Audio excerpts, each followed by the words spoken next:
இன்னைக்கு நம்ம என்ன பண்ண போகிறோன்னா இன்னைக்கு வந்து சிக்கன் கிரேவி தான் பண்ண போகிறோம். சிக்கன் கிரேவி அண்ட் புலாவ் தான் இன்னைக்கு நம்ம வீட்டில் வந்து லஞ்சு. இன்னைக்கு வந்து எங்கள் மாமி ஊருக்கு போக போகிறாங்க, அதனால தான் ஸ்பெஷலாக எல்லாத்தையும் ரெடி ஆக்கிட்டு இருக்கோம். இதுக்கு வந்து என்ன தேவையானது மாமி சொல்லுவாங்க.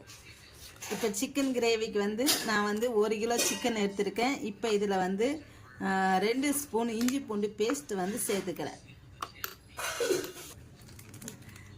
மஞ்சள் தூள் சேர்த்துக்கிறேன். அடுத்து மல்லித்தூள் 1.5 ஸ்பூன் சேர்த்துக்கிறேன். அடுத்து ஜீரகத்தூள் 1 ஸ்பூன் சேர்த்துக்கிறேன். அடுத்து என்னன்னா மிளகுத்தூள் 1/2 ஸ்பூன் சேர்த்துக்கிறேன். இப்போ தேவையான அளவு உப்பு சேர்த்துக்கிறேன். 1 ஸ்பூன் மிளகாத்தூள் வந்து சேர்த்துக்கிறேன். அடுத்து தேவையான அளவு உப்பு சேர்த்துக்கிறேன். பாருங்க, இந்த மெஹந்தி நல்லா இருக்கா பாருங்க. இது வந்து எங்கள் அண்ணன் பொண்ணு 2வது உள்ளதான் வச்சா, நல்லா வச்சிருக்கா. இதுதான் ட்ரெண்டில் இருக்குன்னு சொன்னால் சொல்லிட்டு இதை வச்சு விட்டா நேற்று நைட்டு. எப்படி இருக்குன்னு பார்த்துட்டு சொல்லுங்க. அப்புறம் வந்து தயிர் 1/4 கப்பு ஊற்றிக்கோங்க. ஊற்றிட்டு இப்போ இது எல்லாத்தையும் நல்லா மிக்ஸ் பண்ணிக்கலாம்.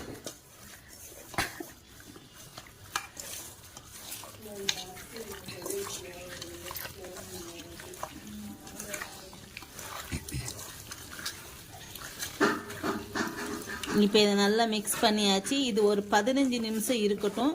அதுக்குள்ளே இதுக்கு வந்து மசாலா வந்து ரெடி பண்ணிடலாம்.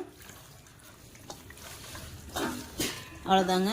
இது வந்து இது ஒரு 10-15 நிமிஷம் வச்சிடலாம். இப்போ ஒரு பேன் வச்சுருக்கேன். இதில் கொஞ்சமாக எண்ணெய் ஊற்றிக்கிட்டு இதில் வந்து ஒரு 1/4 ஸ்பூன் வந்து சோம்பு வந்து சேர்த்துக்கிறேன்.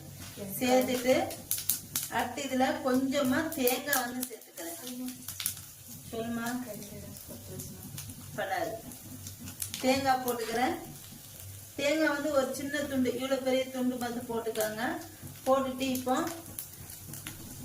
இப்போ இதை நல்லா வதக்கிக்கணும். இந்த தேங்காயும் சோம்பையும் லைட்டாக கலர் சேஞ்ச் ஆகணும், அந்த மாதிரி வதக்கிக்கோங்க. இப்போ பாருங்க, இந்த வெங்காயம் நான் இந்த மாதிரி நல்லா இந்த தேங்காய் வந்து நல்லா வதங்கிடுச்சு. இப்போ இதில் ஒரு பல்லாரி வெங்காயம் போட்டு சேர்த்து வதக்கிக்கிறேன்.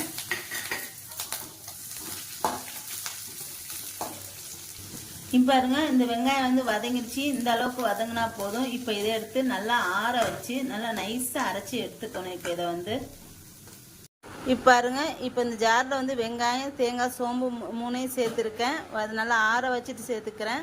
இப்போ இதுலேட்டு ஒரு 2 தக்காளி சேர்த்து நல்லா நைஸாக அரைச்சி எடுத்துக்கணும். இப்போ 2 தக்காளி சேர்த்துக்கிறேன். சேர்த்துட்டு நைஸாக அரைச்சிக்கணும். இப்போ ஒரு குக்கர் வச்சுருக்கேன். இந்த குக்கர் காஞ்சதுக்கப்புறம் இதில் கொஞ்சம் எண்ணெய் வந்து ஊற்றிக்கிறேன். இப்போ இதில் ஒரு பல்லாரி வெங்காயம் பொடியை நறுக்கி சேர்த்துக்கிறேன். இப்போ இது நல்லா இந்த வெங்காயத்தை வந்து நான் வந்து வதக்கிக்கிறேன் நல்லா. இப்போ இதில் கொஞ்சம் கருவேப்பிலை வந்து சேர்த்துக்கிறேன்.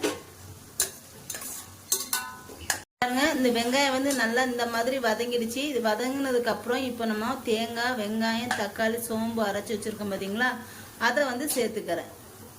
இப்போ இதில் கொஞ்சமாக மல்லி இலை போட்டுக்கிறேன். இப்போ இதில் அரைச்ச மசாலா வந்து ஊற்றிக்கிறேன். அரைச்ச மசாலா ஊற்றியாச்சு. ஊற்றிட்டு இப்போ இதை நல்லா இந்த மசாலா வந்து எண்ணெயில் வந்து நல்லா வதங்கணும். அடுத்து வந்து இந்த மசாலாவில் கொஞ்சமாக உப்பு சேர்த்துக்கிறேன். நம்ம கறியில் கொஞ்சம் சேர்த்துருக்கோம், இதில் கொஞ்சமாக சேர்த்துக்கணும்.